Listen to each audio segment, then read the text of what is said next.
आज जिस विषय पे बात करने जा रही हूं वो बहुत महत्वपूर्ण है और ये बात बिल्कुल साफ हो गई है कि विजय बहुगुणा जी की बड़ी बुरी हालत है। क्योंकि विजय बहुगुणा जी आप होते कौन हैं दूसरों पे सवाल उठाने वाले। हरीश रावत के बारे में आपने जो अंट शंट का बयान दिया है उसके पहले अपने अंदर झांक लेते। अरे केवल वो जो बेशरम होते हैं वो होते हैं आपके जैसे विजय बहुगुणा जी। विजय बहुगुणा जी आपके ऊपर तो बहुत सारे आरोप पहले ही लगे थे राजनीति में आने के पहले ही, मगर आपको बनाया मुख्यमंत्री उत्तराखंड का कांग्रेस पार्टी ने। आपको हटाना क्यों पड़ा? क्योंकि आपने अपना कार्य नहीं किया। जब आपदा आई तो वो सारी बातें हम सबको सुननी पड़ी क्योंकि आप काम नहीं कर पाए। आपने जनता को लूटा। ये आरोप आप पर इसी भारतीय जनता पार्टी ने लगाया जिसकी गोद में आज आप बैठे हुए हैं। शर्म करो, शर्म करो। किस प्रकार का चरित्र है? आप राजनीतिक चरित्र अपना देखिए और अपना वकीलों वाला, जज वाला, वो सारे चरित्र भी देखिए। इन्होंने ये कहा कि लाल कुआं सीट पर हरीश रावत जी गए हैं तो पहले जहां पे भी थे वो उसके बाद राजनीतिक मौत का कुआं साबित होगा। यानी कि ये लाल कुआं के लोगों का सम्मान नहीं करते। लाल कुआं के लोग समझ ले कि अगर चुना है लाल कुआं को हरीश रावत जी ने तो इसलिए क्योंकि वो सम्मान करते हैं आपका, वो सम्मान करते हैं उत्तराखंडियत का, वो सम्मान करते हैं लाल कुआं की धरती का। और उन्होंने अपने मन से वहां जाकर चुनाव लड़ने का ये डिसीजन लिया क्योंकि कैंपेन कमेटी के वो हेड हैं। और कहां हैं आप विजय बहुगुणा जी? ऐसी पटकन्नी पड़ी है अपने उस भ्रष्ट से भ्रष्टम बेटे को। आप कांग्रेस पार्टी से टिकट तो दिलवा देते थे पर जीतता नहीं था क्योंकि वो भ्रष्टाचारी है जैसे आप भ्रष्टाचारी। आपके ऊपर भ्रष्टाचार के आरोप लगे इसीलिए आपको मुख्यमंत्री पद से हटाया गया और आपने बौखलाहट में अपना रंग दिखा दिया, अपना चरित्र दिखा दिया और बता दिया कि आप पर जो आरोप लगे थे बंबई में वो सत्य ही रहे होंगे क्योंकि आपने एक चुनी हुई सरकार को मात्र इसलिए गिरवाया क्योंकि आपको मुख्यमंत्री पद से हटा दिया गया। कार्य करते नहीं हैं, कहीं से भी आएंगे और आपको इंपॉर्टेंस दी जाएगी, मगर अगर आप काम नहीं करेंगे और हटा दिए जाओगे तो इस तरह से काम करोगे। अपना चरित्र देखो, सिर्फ आप नहीं आपकी बहन जी भी। किस तरीके का चरित्र आप दोनों ने दिखाया वो भूलेगी नहीं जनता और इतिहास याद रखेगा कि विजय बहुगुणा का चरित्र क्या था। इतिहास बताएगा आने वाली पुश्तों को कि ऐसे लोगों का अनुसरण तो कभी करना नहीं चाहिए मगर ऐसे लोगों से कोसों दूर रहना चाहिए। अपने बेटे सौरभ बहुगुणा को जरूर आपने विधायक बनवा लिया उस लहर में 2017 की जहां आरोप लगाए थे आपने हरीश रावत पर, मगर क्या सिद्ध कर पाए आप? कुछ भी नहीं कर पाए। इसका मतलब षड्यंत्रकारी भ्रष्टाचारी विजय बहुगुणा, भ्रष्टाचारी मुख्यमंत्री हमारे राज्य को हमारी ही गलती से मिल गया, मगर हटाने के बाद असली चरित्र, असली रंग दिखाए विजय बहुगुणा ने। अब सौरभ बहुगुणा किस तरीके से डराते हैं, धमकाते हैं जनता को, भोली भाली जनता को, अपने क्षेत्र की जनता को, उन पर एफआईआर तक करवा देते हैं। तो बहुगुणा जी अब आपके बेटे की भी जाने की है तैयारी और आपका राजनीतिक करियर तो खत्म पहले ही हो गया। उत्तराखंड में चुनाव है इसीलिए तो मोदी जी के गुलाम आप बाहर निकल के आए हैं। आप केवल चरण चाटुकार बनकर रह गए। कुछ तो शर्म कर लीजिए, सोचिए उस महान आत्मा के बारे में जिनके आप पुत्र हैं, परंतु आज वो क्या सोचते होंगे आपके बारे में, ये सोचनीय विषय है। आपने हरीश रावत के लिए जो बात कही उससे ये भी पता चलता है कि कितनी बौखलाहट है आप में, क्योंकि आपका राजनीतिक करियर खत्म, चौपट कर दिया भारतीय जनता पार्टी ने। आज कहां हैं आप? कौन जानता है आपको? कौन पूछता है आपको? चुनाव आए और आप आ गए सामने, मगर जनता आपको पहचान चुकी है। जनता जिस तरीके से आपके बारे में आज बात करती है और कहती है कि बेशरम हो सकता है वो जो अपनी मां समान पार्टी को छोड़कर, उसकी सरकार को तोड़कर मात्र इसलिए चला जाए विपक्ष में क्योंकि उसकी कुर्सी छिन गई, क्योंकि उसने काम नहीं किया। अरे तेल किसने पिया था उन स्कूटरों में, ये तो बताओ विजय बहुगुणा। ये मैंने नहीं कहा, ये आपके आका नरेंद्र मोदी ने कहा था, यहीं पर उत्तराखंड में, राजधानी में, देहरादून के परेड ग्राउंड में कहा था ना कि वो तेल पूरा पी गए। तो कितना सम्मान आपका वहां होता है वो हमने देख लिया। 5 साल गायब, नामो निशान खत्म हो गया आपका विजय बहुगुणा। अपने बेटे को विधायक बनाया, कार्य तो कुछ नहीं कर पाया, और शर्म नहीं आई कि आपको केवल मलाई चाटनी है। अगर मैं नहीं तो मेरा बेटा, ये वाला बेटा नहीं तो वो वाला बेटा, वो वाला बेटा नहीं तो ये वाली बहू, यही तो चलता है आपका। क्यों? जिनको आप लेकर गए थे आज एक एक करके टूटकर वापस आ रहे हैं। वे वापस इसलिए आ रहे हैं क्योंकि वे जानते हैं कि आपने जो घटिया हरकत करी थी, घटिया नीच हरकत, राजनीति में आपका नाम किन अक्षरों में लिखा जाएगा आप खुद सोचिए। काले घिनौने अक्षरों में। जनता याद रखेगी कि हेमवती नंदन बहुगुणा जैसे महापुरुष का एक बेटा हुआ जो कुपुरुष हुआ, जिसने अपने धर्म का किस प्रकार से मखौल उड़ाया, किस प्रकार से जिस पार्टी ने सब कुछ दिया उस पार्टी की सरकार गिराई, क्योंकि राजनीतिक महत्वाकांक्षा नहीं, लालसा, लोलुपता आपके अंदर है। इसी लोलुपता को लेकर आज बौखलाए फिर रहे हैं कि कहीं ऐसा ना हो कि अब हरीश रावत जी मुख्यमंत्री बन जाए, हमारे घर का मामला हमें निपटा लेने दो। मगर जितना बौखलाओगे विजय बहुगुणा जी, उतना अपने आप को एक्सपोज करोगे। एक्सपोज कई बार हो चुके हो, और इसीलिए मोदी जी ये बात समझ गए थे कि ये वो व्यक्ति है जिसने सरकार गिराने में बहुत महत्वपूर्ण योगदान किया। ये वो भ्रष्टाचारी है जिसको भाजपा ने, जिसको मोदी ने भ्रष्टाचारी कहा, इसलिए इसका पैक एंड आउट कर दो। और वही किया गया आपको। और अब अगर वापस लाया गया है तो मात्र इसलिए क्योंकि अब उन्हें आपकी जरूरत है, ताकि आप गाली गलौज कर सके, आप अनाप शनाप की बकवास कर सके। मगर you heard it right mister Vijay Bahuguna, जो आप करेंगे वो केवल अनाप शनाप की बकवास होगी, क्योंकि कुछ भी प्रूव नहीं कर पाए आप किसी के बारे में, और अब बौखला रहे हैं क्योंकि आप तो चुनाव लड़ने के लायक भी नहीं है। आप तो जनता के सामने आने के लायक नहीं है, बस उस जगह पर बैठकर ऑर्डर करने के लायक है जहां से आपके ऑर्डर कोई सुनता भी नहीं है। भारतीय जनता पार्टी में, भारतीय जनता पार्टी ने आपके अस्तित्व को खत्म कर दिया, आपके राजनीतिक करियर को समाप्त कर दिया। अंदर झांको और देखो, पैसा बना लेना ही सब कुछ नहीं होता। आपके बेटे का याद है किस तरीके से बैलेंस शीट कैसे बढ़ा था, हम नहीं भूले। कुछ लाख से कितने करोड़ कितने दिनों में हुआ था, याद है? हमें तो याद है।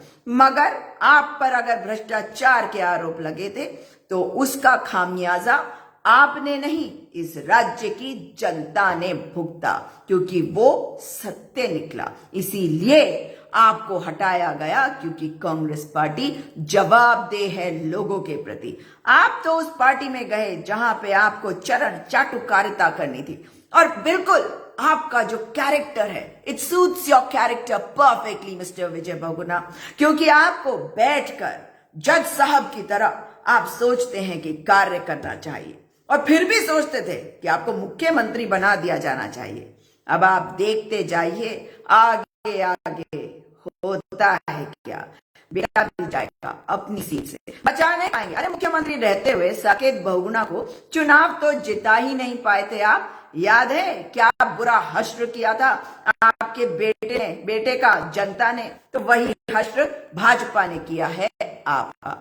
इसलिए लाल कुआं की जनता जान ले कि हरीश रावत जी को टारगेट करने के साथ साथ ये कहने की कोशिश कर रहे हैं कि लाल कुआं के लोग महत्वपूर्ण नहीं है।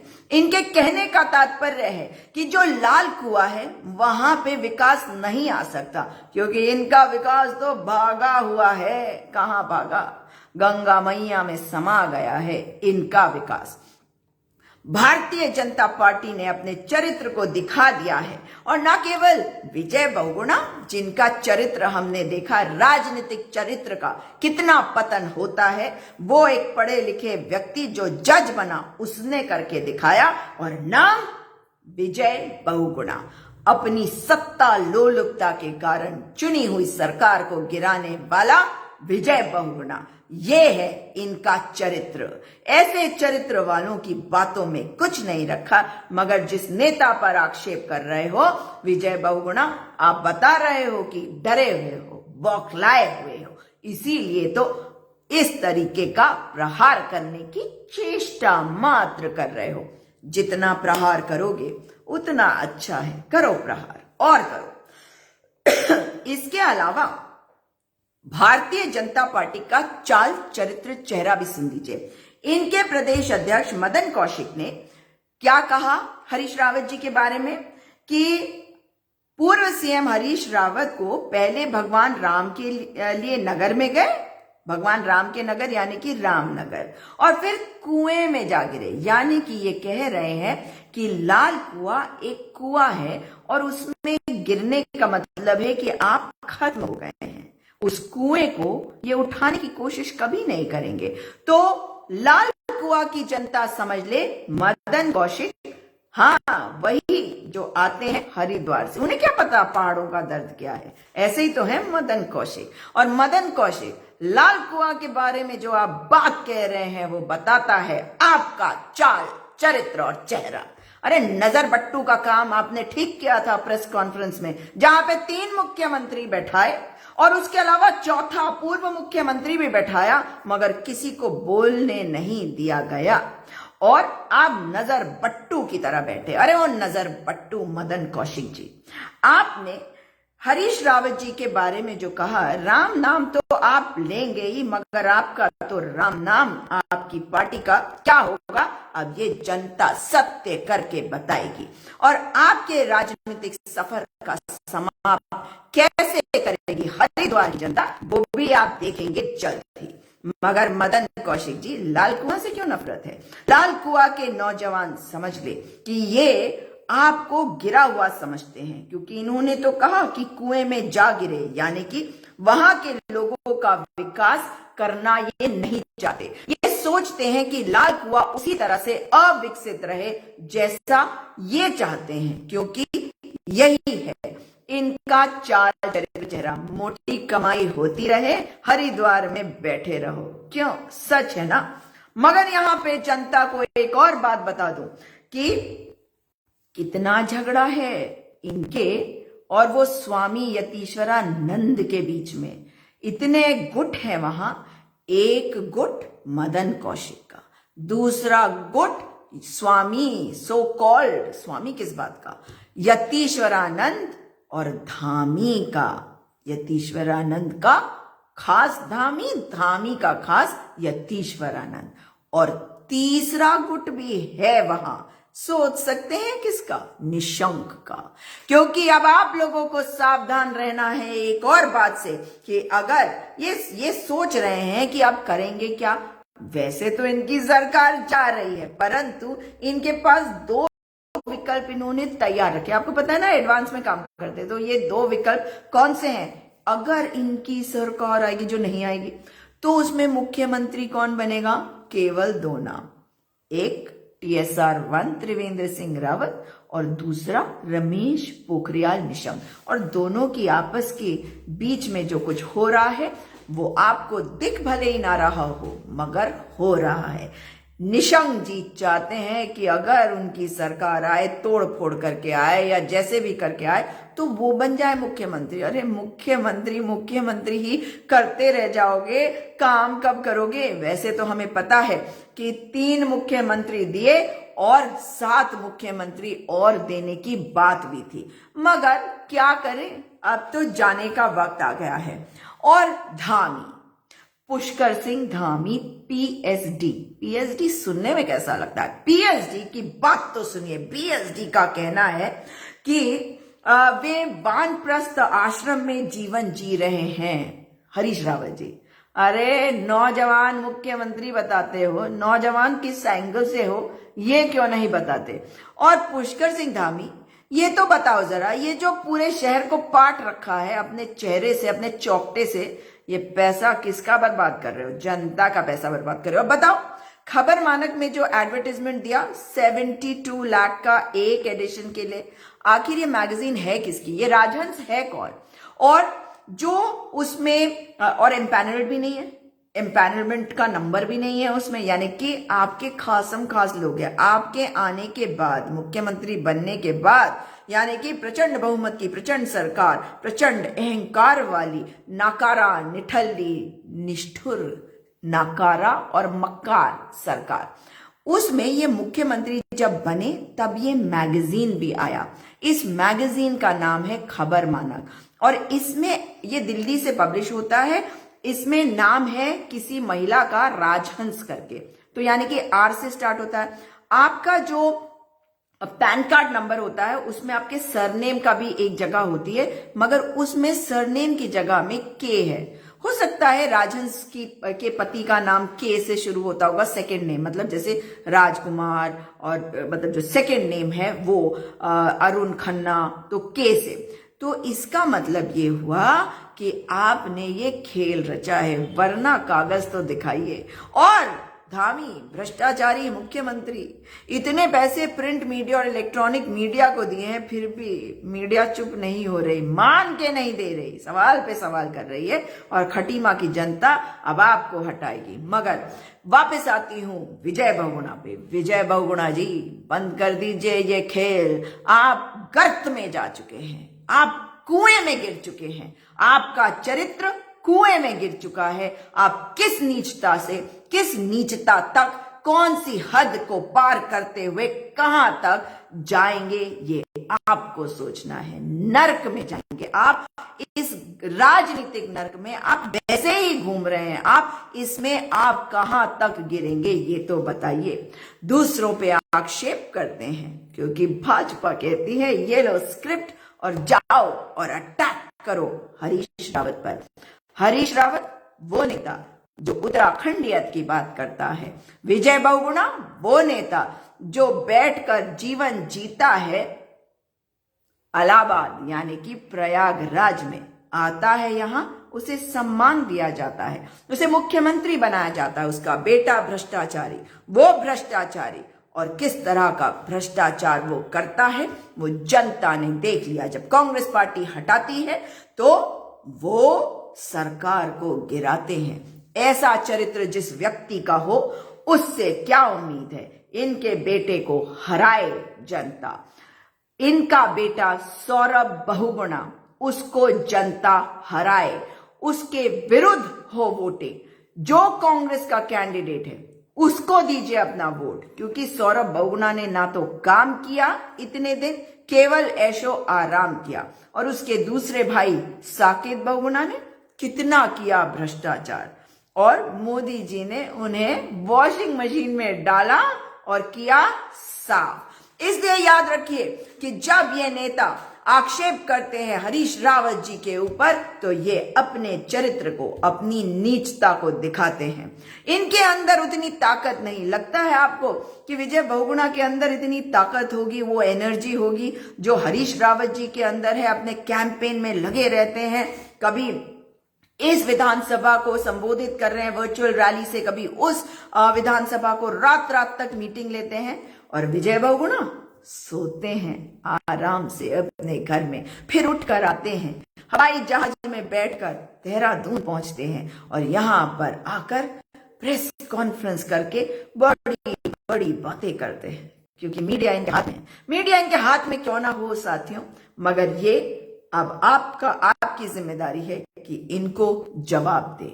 दोबारा आपसे मुलाकात होगी और आपको आखिर में फिर कह रही हूं कि डरते हैं ये हरीश रावत से, हरीश रावत जी की एनर्जी से, क्योंकि इनके पास नेता नहीं हरीश रावत के मुकाबले का। इसीलिए अगर प्रहार करते हैं तो बार बार केवल हरीश रावत पर करते हैं और एक भी बात इनकी प्रूव नहीं हुई।